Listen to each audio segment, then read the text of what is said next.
Hello, I'm Penelope Maver, and I am a leadership coach and facilitator and founder of Earth Converse. And I am running an Earth Converser series showcasing all the brilliant Earth Converse friends who have their offerings in the world to help bring in life affirming futures. And I have Jeremy Reynolds here, and I'm so excited. And hello, bon dia.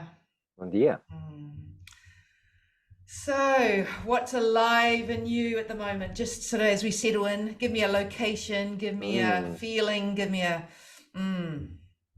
yes. Um, Sunday morning, sunshine, everything that's going on in the world, so much heaviness, bigness, this sense of the veil is getting thinner in terms of what we are experiencing, what we see, what's real.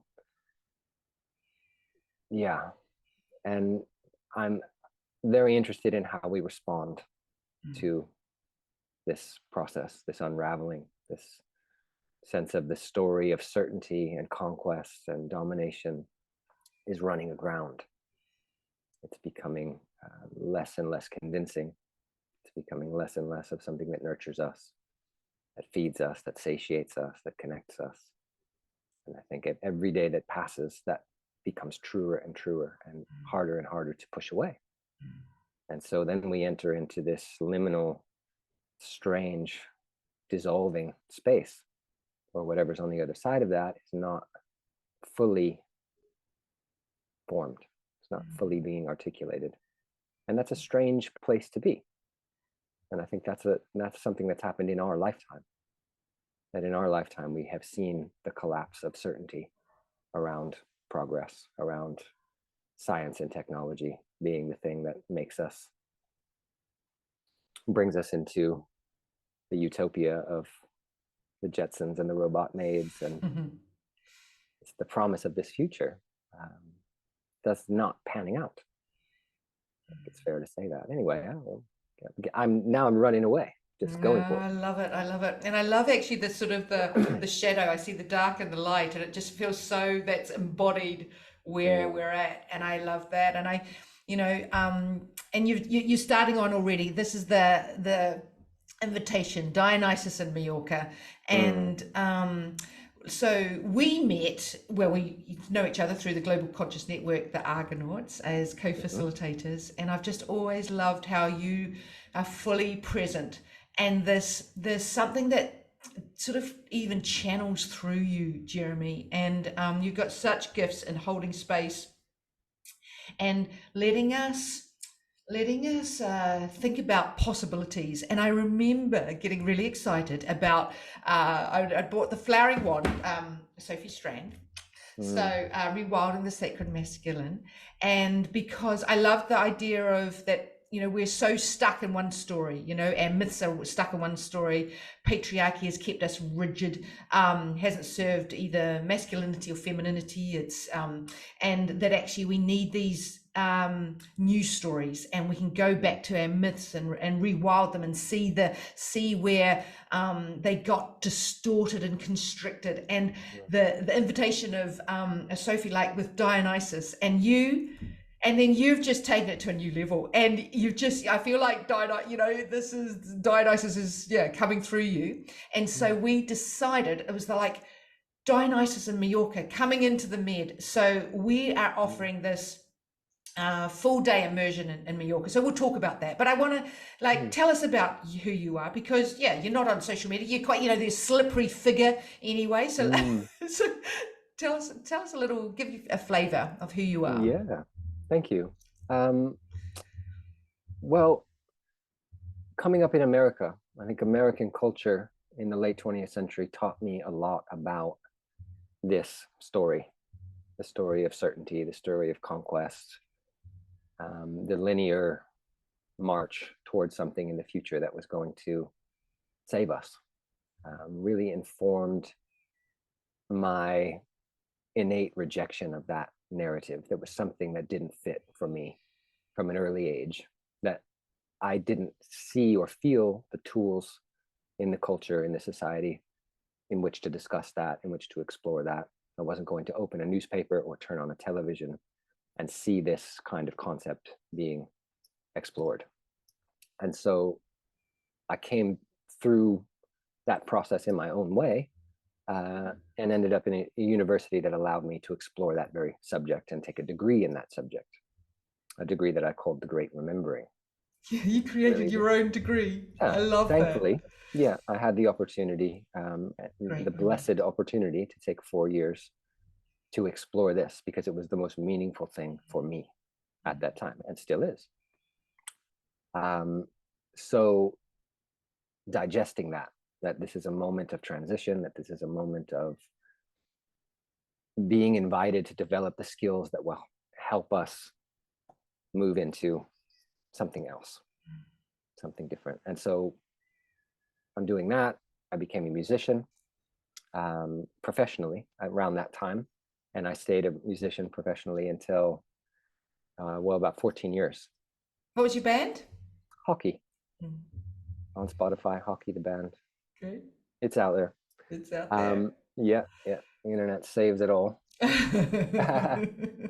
And then sometime starting a family and coming back into this invitation.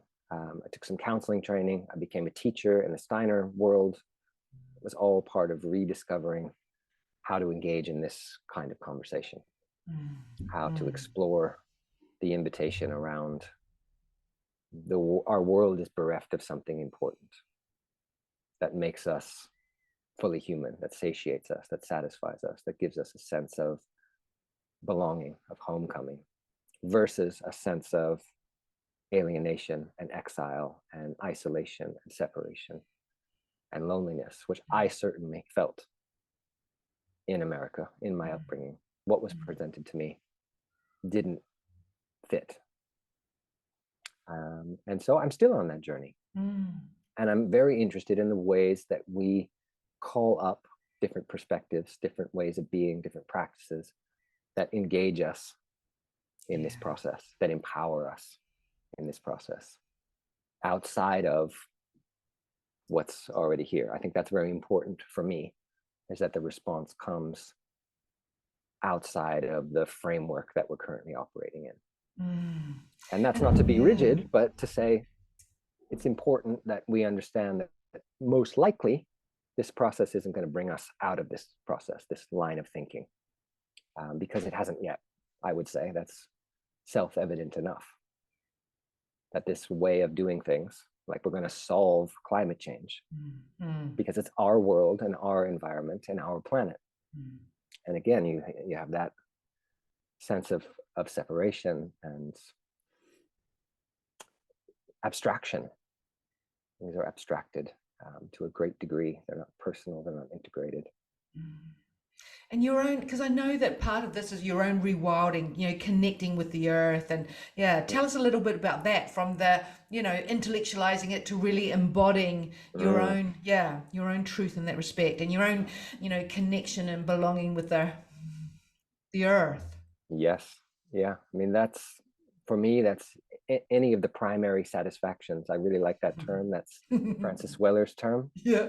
The primary satisfactions are praying together, singing together, growing food together, reciting poetry, collecting firewood, being around a fire. Really, being with music, being with visualizations, ceremony, ritual, sweat lodge, sleeping outside, being in camp together, being alone. I mean, I had my first 4-day vision quest about 6 months ago. And that was a real deep embodied practice of being on the mountain for 4 days and 4 nights with no food and no water. Simply because I see that as a process and a practice that is common to all human cultures for 300,000 plus years. Yeah. But there's something there that I want to investigate and feel and experience that isn't defined by this story, that isn't acknowledged. I remember you So coming back from that, and the liveness, and also just the integration, with mm, coming back home to Naomi, the kids, home, mm, your house, the sort of the day to day, and yeah, mm, because that's the thing. I think we can go, like these big experiences, but how do they come back? And how do we mm, integrate them? How does it, rewild ourselves in our day to day? And how do we change that perspectives? How do we, mm, break out of um, mm. square box. Yeah. So Dionysus, so what is it about with the calling of Dionysus, whether it be the flowering wand or your own inquiry and the great remembering and Mm, your own rewilding and your own knowledge of myth and poetry and storytelling and mm, ecology and that intersection. So mm. yeah, tell us about you and Dionysus. Yeah, well, a lot there. I think what's amazing and what's really beautiful about myth that Sophie Strand brings brilliantly into this conversation is that myth can appear where and when myth is needed. And at a moment like this, when there is this unraveling, this dissolving, this running aground, things feel more futile and more impotent and more chaotic. Myth has a relationship to culture that is adaptogenic, that appears to help us. It's almost like a self-corrective mechanism in the culture for a healthy culture. Is that story, myth, poetry, lore, this mythic realm, this sort of space between our world and the spirit world, is this archetypal middle zone that's function. And I'm not saying it's real or unreal, or we can measure it or we can't measure it, but it has a function for a healthy culture to process and be able to adapt to and take information from these beings that will help us. It's like, where do we go when we get here? Where do we go when things are collapsing? And then suddenly there's this mythical character like Dionysus who is liberating, who is disruptive, who represents decentralized ways of being, who's vine-like, who's swarm-like. It's a form of intelligence that's outside of, this is sentience, this is meaning. I am, and the world is the backdrop of my consciousness, my awareness, my wisdom. It's only here, according to us.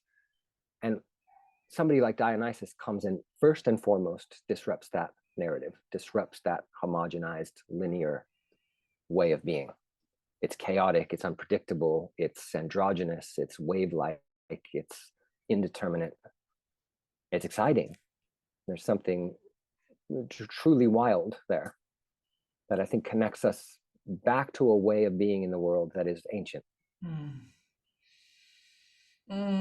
Mm, I love the invitation. I think, and so why, there's, we want to bring you, Dionysus, back to the med, or I Mm, like the idea. Like, so, what is it? And you've run this in Portugal as well. Like, mhm, what is that invitation to?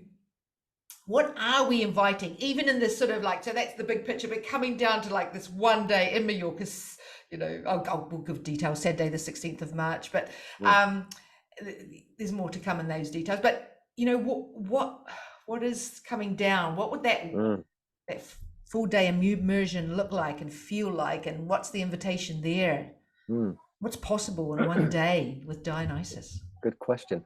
I think it's to have an experience of this. This is an intellectual discussion of this possibility, but to experience it, and yes, we use the word embodiment, and I appreciate actually that Joshua Schrey from the Emerald podcast has discussed embodiment. Yes, on the surface is we get into our bodies, more animal-like, we're out in the woods, and that's wonderful. And I think that's one way to look at embodiment, but embodiment in a deeper sense is that we take on practices, we take on experiences that we then become the seed carriers for, that we can then go out and experience with family, with community, with colleagues.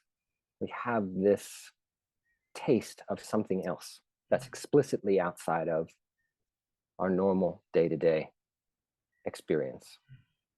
That is, in a sense, undefinable, and not Mm. measurable, that I think is Mm. nonetheless really vital, important, that we can live it, we can feel it in our bodies through being together out of doors.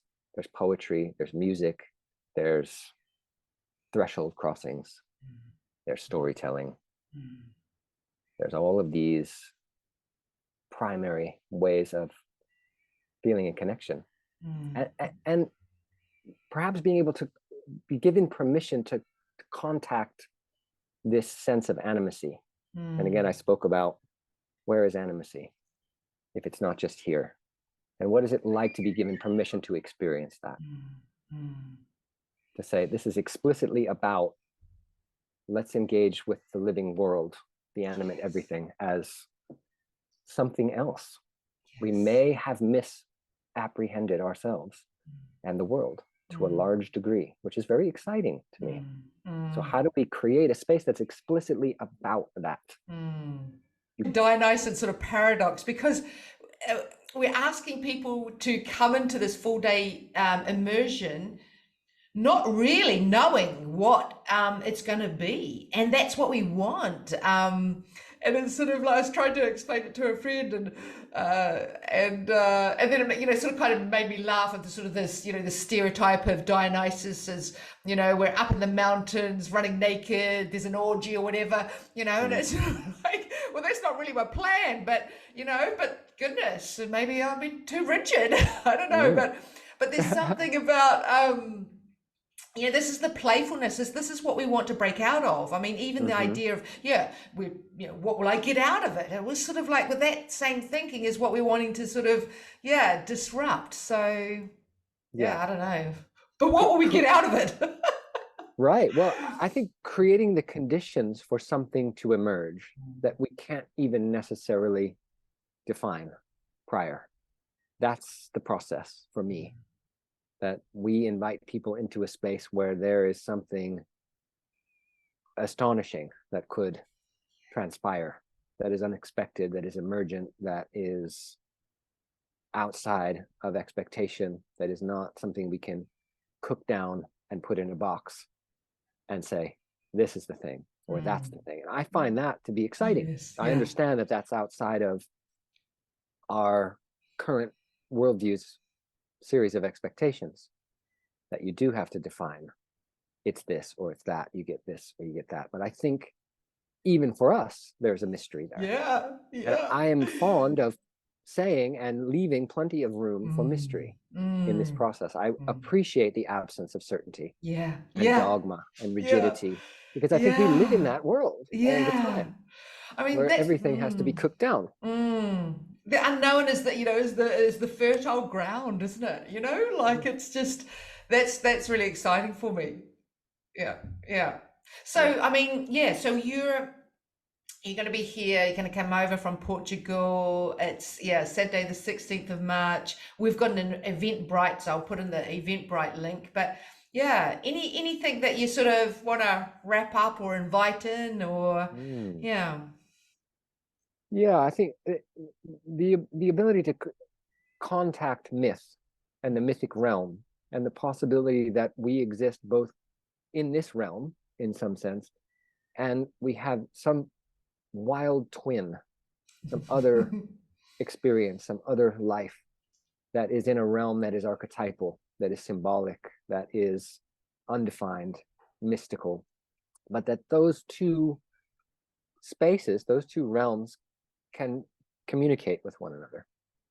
And that part of the function in a healthy culture of myth, of this process of whatever the sacred numinous experience is about acknowledging that other realm, coming into contact with that other realm. And all the potential and possibilities that invites. That's super exciting. I'm super excited to be able to co-create with you and have you here in the community. And I just hope, people come forth or bring some people over from Portugal or anywhere. And that's the invitation. Thanks, Penny. Lovely. Hasta luego. Adeo. Adeo.